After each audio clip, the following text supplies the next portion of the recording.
Hello everybody. I'm Josiah LeRoy, I represent the Geekiverse. We are pop culture media here in Western New York.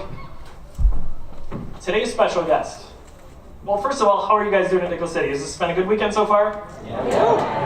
There, that's what we like to hear. Very good turnout. Hope everyone has a lot of comics and goods, not just for yourself, but for your loved ones, right? Again, my name is Josiah, but our special guest today, you will recognize him from a number of things, but most notably, the Pirates of the Caribbean franchise, our friend, Martin Klebba.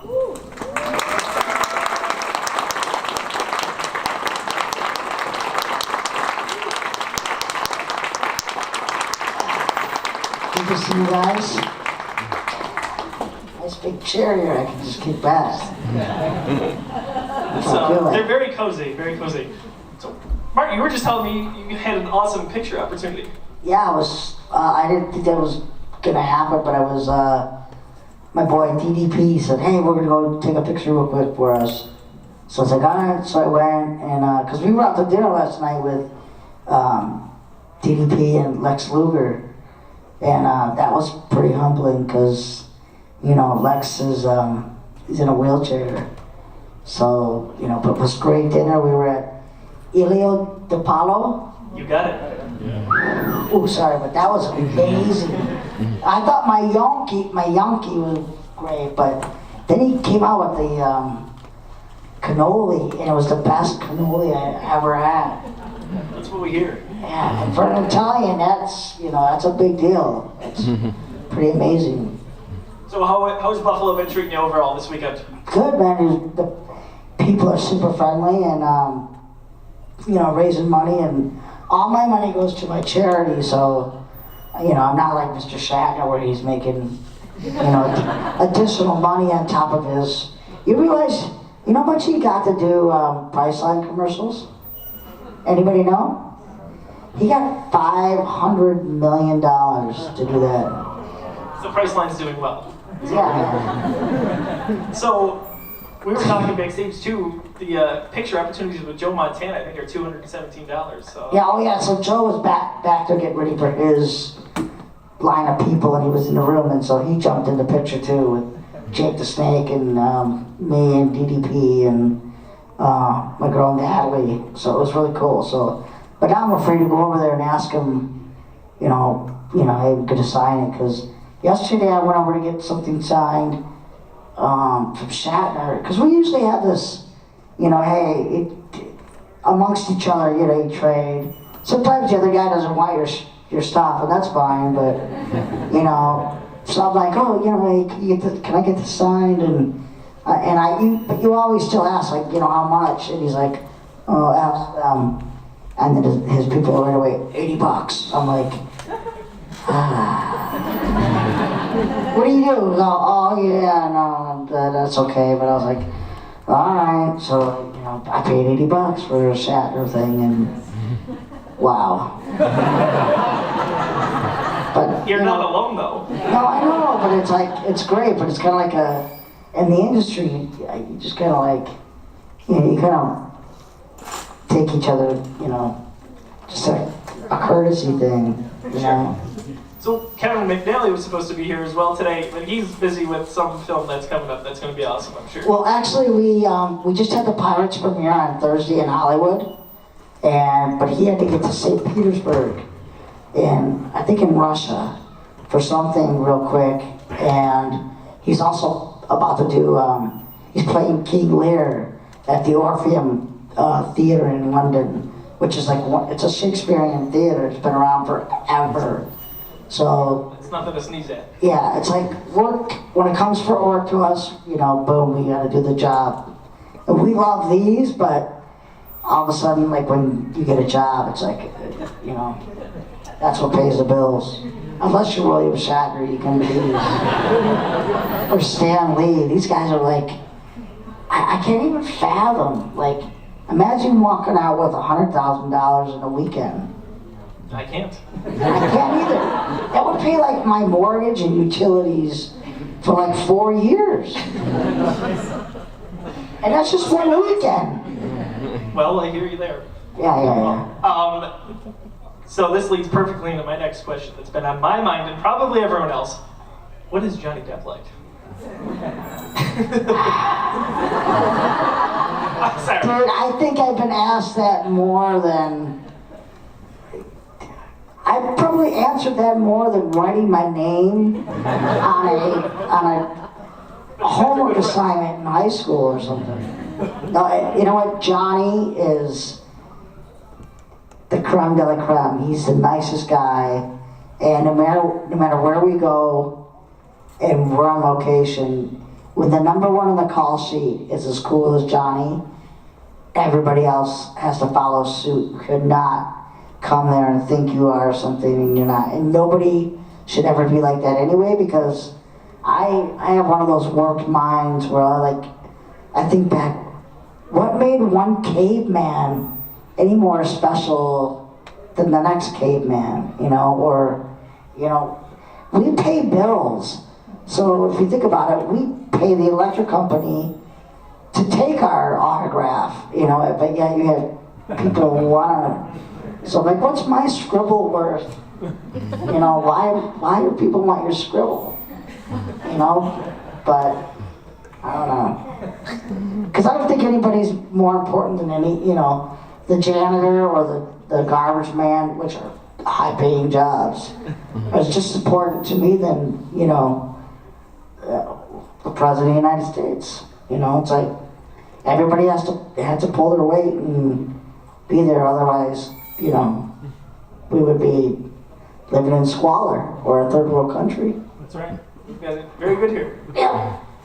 So with the production for Dead Men Tell No Tales. P5. We just right. call it P5, but yeah. That's the inside term, that's cool. Yeah, it's always just like, P1, P2, P3. I didn't see P4, so I don't know. Oh, you didn't see it?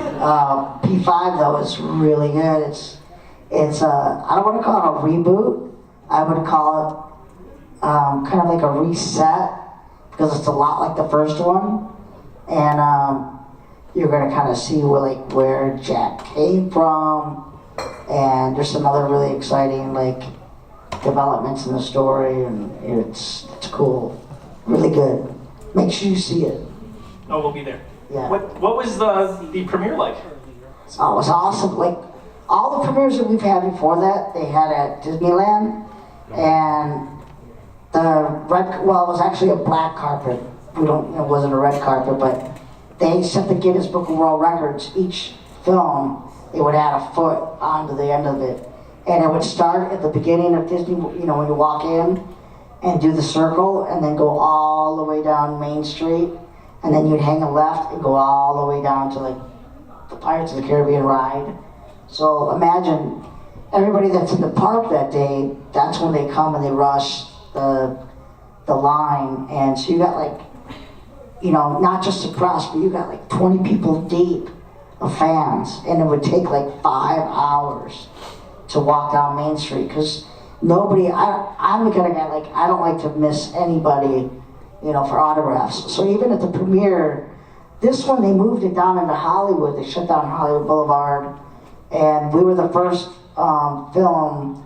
Dolby just came out with a new thing just for this film. It's the first time, and the water sound and everything, it feels like you are in the water, the water's around you, and the sound was so amazing, and it was in 3D, and it was 3D, and I usually take the glasses off and everything looks like there's a red and a blue image and then some other fuzzy image. No, it wasn't quite that bad, and I watched the whole thing and I didn't normally I get kind of dizzy or sick. No, this was amazing. They did a really good job with the special effects on this. I really can't wait to see it. And if you see it, you gotta go watch all the way through to the end of the credits, because we're infamous for that. Oh, yes. So you have to see the final scene at the end. For a possible Pirate 6? P6? Just watch the end of the film. I'm sorry. What of the films so far? So 1 through 3 and then 5. What's your favorite one? Well, 1 is the best.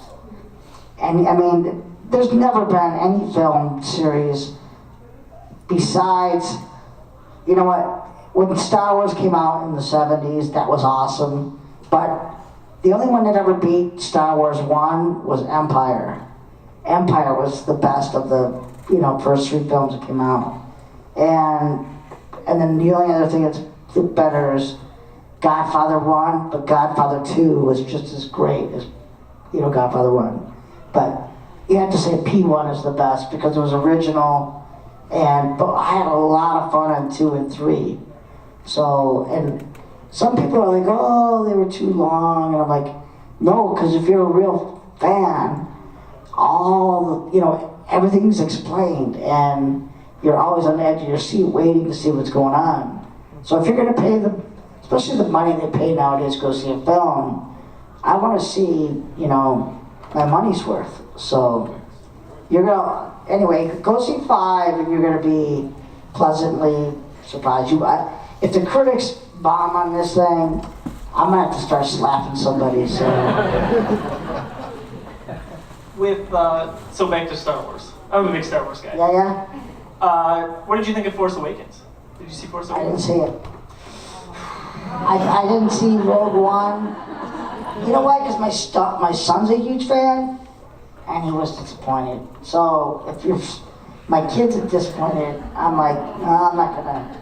But hey, I didn't go see Kong, and Kong is the movie I was really waiting for all year, and I just been too busy to go see Kong, and I'm like, that's what I want to see because I know they're setting up. My buddy Joel, who did all the makeup on Pirates, he's off to Atlanta next week to start Godzilla 2. So, and I heard that they're setting it up so that it'll be Godzilla versus Kong in the next one.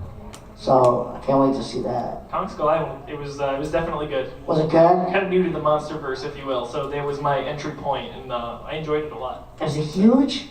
Oh, it was huge. But he's not as huge as Godzilla, right? Like, how is he gonna fight? Godzilla seems like he's like story upon story upon story. How big is Kong? Well, is he huge? I haven't worked out the logistics, but he's massive, and the CG on that was incredible, by the way. Good. I mean, I would say maybe not quite rivaling Pirates, but it's pretty good. See, I like the old one. Like the first one in the 30s was great, but I'm a Rick Baker guy, so seeing Rick Baker walk in the suit, you know, in the 76 version, that was cool to me. And so now that everything's getting so CG, it's cool, but I still like the old Godzilla films where it's, you know, it's a guy in a suit just, you know, walking. And I could see that in the last Godzilla film, because even the monsters that Godzilla was fighting, you could totally tell it's just like 2 Japanese guys, you know, inside these long prosthetic like pieces that were flying around. So definitely worth checking out. In the Pirates franchise, this may be a funny question. Do you have a favorite line, whether it was yourself or any character from the film? I know there's some classics out there. I have one of my favorite lines, and it's something that you said, but I want to hear your answer first. Yeah, I don't have any good lines, but I mean, my lines are okay, but I have 2, and they're not Johnny lines. The first one is, you best stop believing in ghost stories, mister. You're in one. Gotta love it. And then the other one was the very first scene we shot when we started to do P2, because that was the only time Jeffrey was there, just at the end of the movie, but that's the first thing we shot. And when he came down the stairs and says, so tell me, what's become of my ship? Those are the 2 classic lines to me. So you have a line in towards the beginning of P2, and you're talking to Mr. Gibbs, and you say, Have you noticed lately, the captain seems to be acting a bit strange. Yeah. I like that. Thank you. I like that one. I love that line so much. It's classic to me. That is amazing. Hard fun, everybody. That was good. So, Martin, you mentioned your family. So you have a wife and 2 kids? I have a wife, and then I have a son from a prior, and he's 20, and he lives back in Detroit where I grew up, and my wife now, and I have a 4-year-old daughter. Congrats. Oh, God, girls are the best, man. I never wanted one, and because I was always like, oh, man, my past is going to come back to haunt me. But, man, she is just the greatest. She's my best buddy. I mean, she's into all the stuff.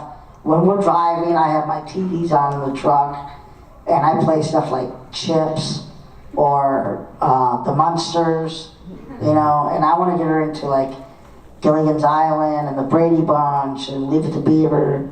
Those are the kind of things I want her to watch, you know, like good, wholesome, you know, TV that I grew up on. Because even the cartoons they have nowadays isn't like when I grew up. I mean, we woke up and you had 3 channels, you know, ABC, NBC, CBS, and from like 6 in the morning till 12, you had cartoons, you know, the Bugs Bunny Hour, all that stuff. And I was like, my favorite was Hong Kong Phooey, and you know, all these great cartoons, and now they're like, I don't know, this Pokemon stuff. It's not my kind of thing. No. So being so busy, being on the road, coming to conventions like this, being in film, how do you overcome the challenge of being with your family? Well, normally I'm home all the time, and you know, you get invited to a lot of these, but some of them you're just kind of like, well, you know, I was at that one, or I'm going to be at one, you know, and it's too close to, you know, where the other one is, and I'm like, I don't want to dilute it, and you know, and if you're not William Shatner, you're not making huge money, so it's kind of like, I could be home with my kid, you know, but the other thing is I do like getting away and just meeting fans and, you know, talking to them, whether they buy anything or, you know, or pay for anything at all. It's just cool to talk to people. So.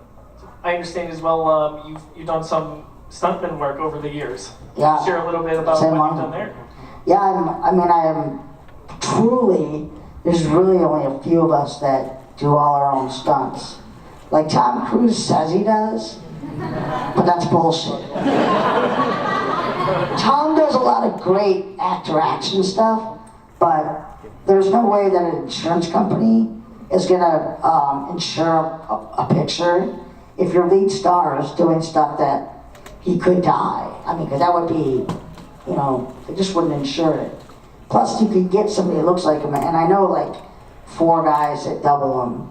So, but with me, there isn't anybody else that looks like me.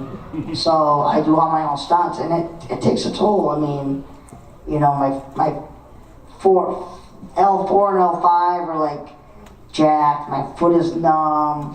You know, I've been busted open on my head. I've, you know, concussions and everything else, and but it's what pays the bills. Takes a toll, obviously. But with that, did I read that you did some stunt work for Jurassic World?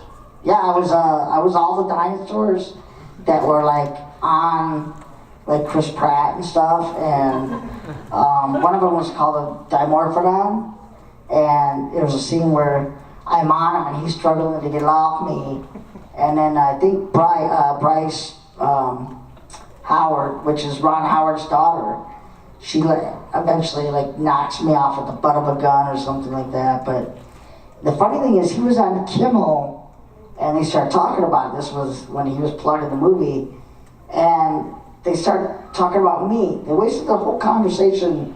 Yeah, there was this guy Marty. You know, he was dressed up and he was supposed to be the dinosaur, and man, he was scaring the hell out of me. Blah blah blah. And he goes, and, you know, and I tossed him off, and he cracked his head open, and Marty's bleeding, and he's like, "Oh my God, I killed Marty." You know, it's like, dude, don't waste your time on Kimmel talking about me. You know, play the film. But you know, Chris Pratt's cool. So you're a cool guy. Yeah, really cool guy. So I think Jeffrey Rush brought you up. Yeah, right? yeah, truly. He on Chelsea Handler. That's a big deal. That's awesome. Yeah, it is. It's cool. I mean, I'm like, dude, what are you? You know, I mean, we've been together now for 15 years, but, you know, I would expect him to say, you know, Johnny and blah, blah, blah, but to throw out my name, like, number 2, I'm like, wow, dude, that's an honor. See, that's awesome. Yeah, it is an honor. So, yeah, in just a little bit here, we're gonna take some questions from the audience. If you have a question that you'd like to ask Martin, we'd ask if you could make your way to the microphone, which is just a few rows back. If you want to line up, we'll do that. So with the Pirates films, like you said, at 15 years old now, did you anticipate this being anywhere near the amount of successful that it is when you signed up? I was actually working on the other ride movie, which was Haunted Mansion, and Disney had put a shitload of money because they thought that was going to be their cash cow with Eddie Murphy, and you know the story of it. They wanted to fire Johnny at first because they thought, dude, what are you doing? You know, they thought he was playing it, you know, kind of feminine or what. And he's like, look, you paid me $20 million, trust me, I know what I'm doing. And, you know, Johnny knows what he's doing. We're like $5 billion later. You know, that's just in the theater. Now you talk about DVD sales and, you know, who knows how much money Pirates has made. It's incredible. Yeah. It's one of the biggest franchises out there. Yeah. Disney really owns the world, right? Though Pirates, Star yeah, Wars. now Star Wars. You know, they're putting on a whole building 8 acres more, and took over like Space Mountain and the Matterhorn. That's all going to be Star Wars land. So. I know, and I can't wait. It's going to be incredible. And they turned the Tower of Terror into the Guardian of the Galaxy. Yes. So that's a new ride. So, some iconic Disney stuff that they're taking over here. They are. They own everything. It's Do they own DC? Do they own that? We just talked about that today. We're like, if they DC, like that's it. Or do they own Marvel? Marvel. Yes. They own Marvel. Yep. They want to buy what? They want to buy DC, but Warner Brothers, I don't think is going to do it for Oh no, I wouldn't do that. Yeah, well, that's all Warner Brothers has got. Yeah. Yeah, well, what else do they make? I mean, what does Warner Brothers do? Like they did the Matrix series, but that's a while. Yeah, that's a while ago. You know how cool Keanu Reeves is? He had 8 stunt guys that were part of his Matrix crew. He bought them all Harleys after the film. Whoa. And he had it set up in his contract that all his residuals went to the stunt guys that worked on the film. So, but he's rich. I mean, he's rich. He doesn't need it. But for a big guy to do that, I mean, that'd be nice of John. I mean, Johnny got like he got $80 million to do number 5. So he doesn't need the residuals, or I guess, no, in the news it sounds like he's broke or something. And I'm like, dude, you're broke. How can you be broke? He never stops working. I don't know. It's incredible. I don't get it. It doesn't make sense. So what are some of your favorite pastimes when you're home? Are you into video games, comics? I have every single system, and you know what my favorite system to play is? What's that? My Atari 2600. And I didn't know this, but I have what was called the Darth Vader version. So you know how it had that fake wood grain on the Ataris? Oh yeah. Mine's completely all black. And I was like, why is mine black? And then I looked it up and it was a special Darth Vader edition. So, but I play my Dig Dug and Pac-Man and Pitfall. I love Pitfall. All the classics. Oh, that's the best. Gotta love it. Does anyone have a question for Martin? Oh, Ariel does. Is that Ariel? Yeah, it is Ariel. Okay. Ursula, give me my voice back for just a moment so I can ask this All right, question. good. And it's a pretty voice. Thank you. If there's one actor that you could work with, dead or alive, who would it be? Dead or alive? Dead or alive. The greatest actor of all time, James Cagney. Or Michael Landon. Or Jimmy Stewart. those would be, and today, as far as alive, I would love to work with Kevin Costner or Clint Eastwood. All Republicans. My kind of guy. I'm one of the very few guys in Hollywood, or Hollyweird, who's a conservative Republican, but, you know, whatever, floats your boat. But I grew up Catholic, so I'm just kind of like, you know. Yes, ma'am. What's one? Oh, sorry, just kidding. What's one of your say most memorable or favorite moments on set, if you have one? On any movie or Pirates? Pirates. Pirates, wow. You know, there's a damn Easter egg. You know what an Easter egg is on those DVDs? Gosh, damn. Gore thought it was funny, and when we were doing the bone cage, when we were swinging, we were really, really high up between two cranes, and it looks like we just keep going back and forth, which would be no big deal. But in reality, it's almost like you took one of those old pocket watches. It starts spinning. So, they got the shots that you needed, but you do it enough, and it was the worst amusement park ride ever. And we were way up there, and I'm like, oh my God, I'm gonna puke. And they're like, no, you'll be alright. Like, no, I'm gonna puke. And Gore was like, get it down. So I get it down, and there wasn't much holding us in. You literally really could just fall out one of those holes. So anyway, they got down close to the ground. I jumped out the bottom, and I ran to go behind the green screen, which I thought it was safe. And Gore sent one of the Steadicam guys to follow me, and there I am. That morning I wasn't feeling well as it is, so I ate 4 the most awesome chocolate brownies, and I followed it with 3 purple Gatorades. And it's on the damn Easter egg of me behind the screen going.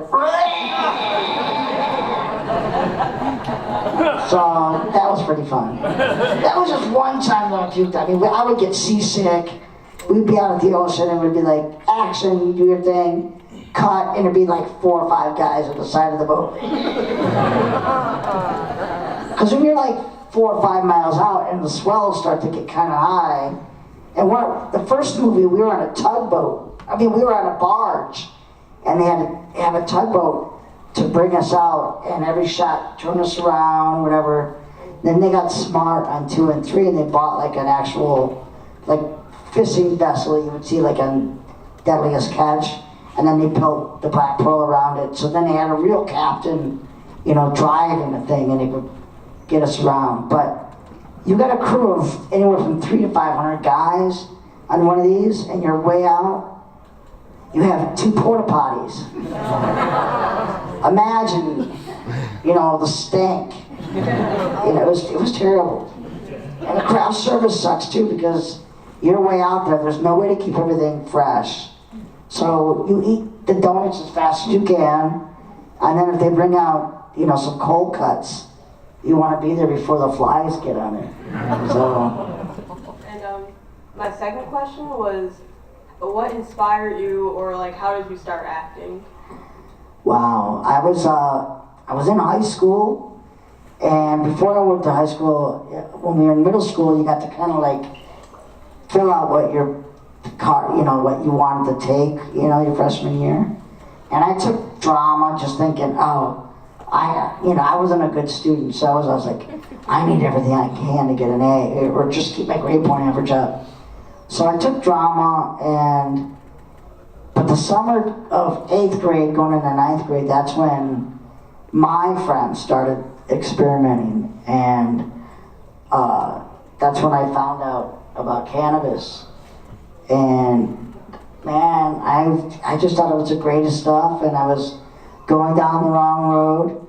And my drama teacher is the one who smacked me around and straightened out. So I stopped hanging out with those friends, and then I started hanging out with all my drama friends, and she did Peter Pan my freshman year, and everybody kept saying, she's gonna make you be Tinkerbell. F that, I'm not playing with Tinkerbell. And, because I already had a chip on my shoulder, I was always trying to be a tough guy or whatever, and, but I got to play Smee, so who knew, like, 35 years later, I'm making a career out of being a pirate still, you know? So it was pretty cool. But I loved it. And then I worked on Broadway for 10 years I did the Christmas show at Radio City, and then I did a 3-year national tour of The Wizard of Oz, and that was pretty cool. And we had Mickey Rooney as our wizard, we had Roseanne as the witch, and then we had Eartha Kitt, which was, she is so nice and so beautiful. So, but, you know, then I finally made the move to LA in 2000. And I said I had to try film. So, luckily, you know, it's enough to pay the bills. Luckily, my wife's a teacher, and they have a strong union, and she makes good money. What does she teach? Huh? What does she teach? 6th, 7th, and 8th grade science in Burbank. So it's good. She's not part of the LAUSD, because in California, everything is like, if you're in a county, so like LA, everything, you could be in Compton, and it's just LA, so they don't really care, you know, what, the teachers just get stuck. But there's very few, like, little pockets where, like, a city like Burbank has its own police department, fire department, and school district.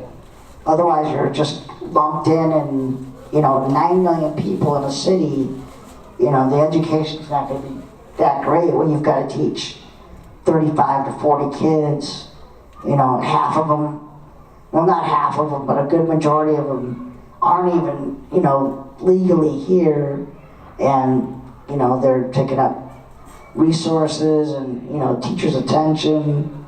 You know, a nice class size is about 23, I think.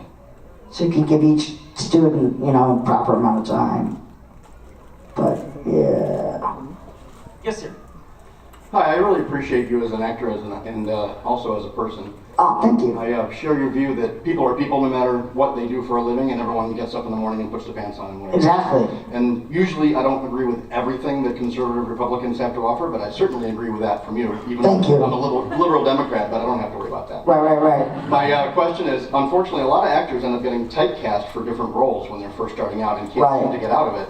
You have shown that the diversity of your work obviously proves that you have talent way beyond the fact that you're a little person. Right. I'm wondering if you ever had to separate, did they hire me because I'm a little person, or did they hire me because I'm a good actor? Because you seem to have been proven yourself as a good actor, but it's impossible not to notice you're a little person as well. Exactly. So I'm wondering how you separate those and be able to show off your talents without saying, I'm more than just a little person. Right. Well, that comes down to the agent, because, like, you know what, when breakdowns go out for casting, it'll say, you know, oh, we're looking for a male, 20 to 30, 6 foot tall, maybe African American, to play a doctor or this or that, or, you know, they always break it down, but every once in a while you'll get a cool casting agent that will look outside the box and go, oh, yeah, why can't this guy be, you know, a janitor or a doctor or a policeman or whatever? And those are the ones that I really try to get in it. But the other thing is, like, even with pirates, yeah, I mean, the character's name was Dirk, so there was going to be a little guy there, because you got to have the guy with one eye, you got to have, you know, maybe one leg or anything that's different, because that's what pirates were. They were just, you know, outcasts from society. Kind of like bikers are today, you know. But everything that I ever do, I don't want you to forget that I'm little, but I do everything I can to make you, you know, you have to almost go, oh yeah, he's little. But, you know, it's just like, oh, he's just a pirate. Oh, that happens to be little. But you know what I'm saying? Like, I don't want you to just go think everything's I'm the butt of the joke. It's, no, I'm funny because of what I do, but it's not because I'm little. You know what I'm saying? Yes, You've sir. been very successful at that. Thank you. Thank you. Yes, I just have to ask, what was it like working with Jeffrey Rush? Wow, I never get that one. It's always Johnny Depp. But no, Jeffrey is like a teacher. Because when you listen to Jeffrey or you just watch what he does, he's one of those guys that, like, you know, a really well-trained actor will have all these tongue things that they go through, these sayings, you know, loosen themselves up and stuff, but he's also got the best jokes. So he's like, you know, it's like cut, and then it's like Jeffrey. We're all glued to Jeffrey, like, you know, and he's telling us a joke, and his laugh is, he's just got one of these great laughs, but, you know, then you go to like somebody like Johnny, and I'm like, on his last one, he was showing me things on his phone that, like, dude, when do you have time, A, to think about something like this, and B, to go looking for it online, like, you know, some of the most bizarre, like, human deformity kind of things. I'm like, I never knew that was, you know, even around. It's just, I'm like, dude, you're like worth so much money and you're just as worth as I am. It's really weird. It's like, you know, I think of weird things and I didn't think that other people thought about weird things. So. I think his role in those movies are so iconic. Some of those lines, just the way he talks, is. You know, Johnny always sneaks in like a dirty word in like every movie. Like in the first one, when he's on the island and he's drunk with Kira or Elizabeth, and he's waking up and he says, "Dirty Sanchez." You know, and it's like most people don't know what a dirty Sanchez is, but he sneaks things in, you know, all kinds of things. And every movie, I can't tell you all of them, but every movie he sneaks in like a, whoa, did he just say that? You know? Well, I'll be looking for it next weekend. Yeah, there is one too. I'm not going to tell you what it is, but you look for it. I'll be looking for it. Yes. Right. I am a fan of Scrubs, and I wanted to love know. Scrubs. Yeah. I wanted to know if you have a favorite memory or just like a really funny memory from working on Scrubs. I'm not sure which time that I punched, you know, somebody in the crotch on one of those, but there was one where I came up out of a body. Like they were doing surgery and I pop up out of a guy and I'm like, you know? The karate outfit on? Yeah. But, and I, you know, the first one I ever did was, you know, it was funny because I do all that and then in actuality, then they're wheeling me out because I was a real patient or whatever, and then he's like, you know, blah, blah, blah, and I'm like, well, that's a real punch in the crotch. You know, but I thought that crew, the funny thing was, it was an old hospital, and it was right across the street from my real doctor's office. But that crew was so awesome. You were allowed to bring your dogs to work, because the first floor you filmed on, the second floor were all the old, like, hospital rooms were turned into the dressing rooms, you know, and they all had scooters. So they didn't have their dressing rooms next to each other. They would, you know, drive these little scooters to go visit each other all over the floor. And they had a professional dog walker. That's what his job was, so everybody's dogs were taken care of. And they were just a great group of guys. I mean, Neil Flynn was just, you know, great. I like the one, I think, where we had the bet and we're up on the roof and I win, you know, and the one guy's gonna jump off the building, the lawyer guy, the attorney. But like, you know, I don't know, he was great. All of them are great.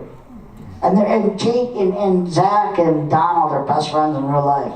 And Donald is the whitest black guy you'll ever meet.